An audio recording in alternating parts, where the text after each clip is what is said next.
So talk to me. I mean, I've never heard of the idea about having a pre-date ritual, and now that you're talking about, you know, how you present yourself and stuff, it makes sense. But what is a pre-date ritual, and how does one go about it?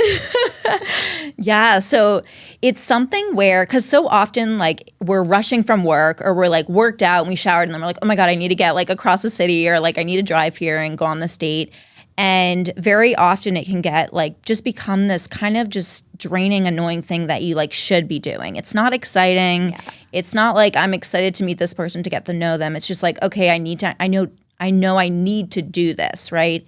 And so, for example, one of my clients, like she's super busy at work, right? She does so well, but she like literally always picked a bar like right around the corner from her office, and then would like book it 10 minutes there, like without even taking a break. So she was showing up stressed. She wasn't really like feeling, you know, good about what she's bringing to the table. And so really what it is just taking even 5-10 minutes to really ground into, what's my intention for this date? Like, what do I want to bring to this emotional-wise? Like, how do I want to show up? What do I want to bring to the experience?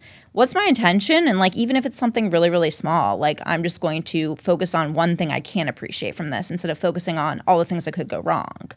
And maybe it's writing down like 5 things that like are amazing about you, right? Being like, this is what I bring to the table. Definitely playing a good like pump up song. Like for me personally, I love the song Ego by Beyonce.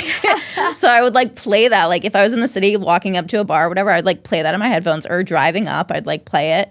But having that go-to song that it kind of like triggers almost your mind into that state for the date. But yeah, ensuring that you're like, how do I want to be feeling? And like, how can I intentionally get into that state ahead of time?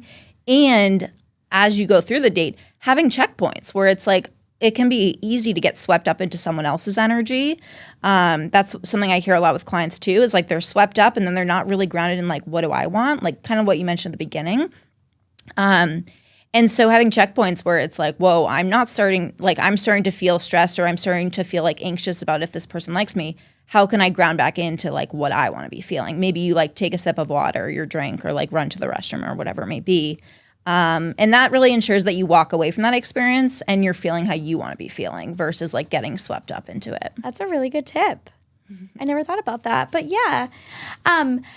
Also too, I'm curious, like what should be the time frame of a first date? Because I do feel like there are times where it's like 3 hours because no one knows when to leave. And I think it's a lack of that sort of checking in with yourself. But should it be an hour so that there's no pressure? Is it however long feels right? What's your go-to piece of advice when it comes to length of a first date? Oh man, I feel like I personally have done it so many ways where it's like I've had the marathon dates where it's like the first day you're 6 hours in. It's like, oh my God. But then it's kind of, you don't really know them, so it can kind of sway your emotional connection to them.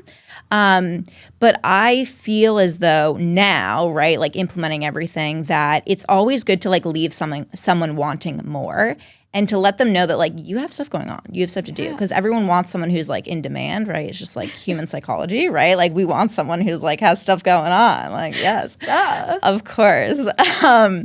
But one of my clients, she found herself, she would get swept into their energy, and it would be like a Saturday night, and then she'd have 1 drink, and then it'd be 2, and then 3, and then suddenly it's like she might be doing something she like didn't intend to do. And so what she did is she started like going out on Sunday nights, and she made plans with her friend like after the date, so that like she had to leave. Had to be somewhere else. She couldn't, because especially if you're drinking, right, it can be easy to like, you know, just get caught up in it. But I feel like an hour and a half is good, maybe 1 or 2 drinks if you're at like a bar. But yeah, keeping it, I think, under 2 hours for the first date is good. And then you aren't investing too much time where it's like, if that person wasn't feeling the same, you're not going to feel like, oh my God, I spent all this time with this person and what did it lead to? So I think, you know, some people might want to do less, but it's something you could play around with yourself and see what feels good.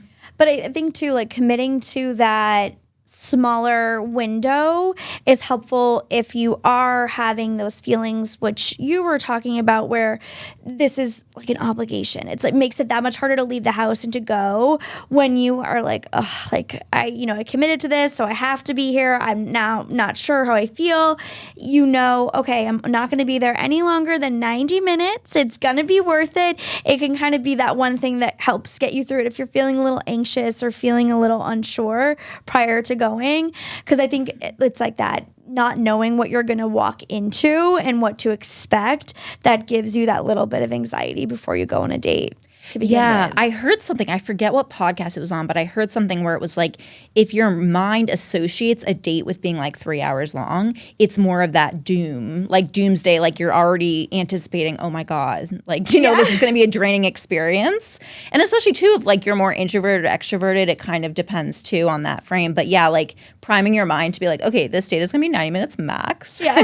And then I know I'm going to be departing. It makes it more manageable. I love it.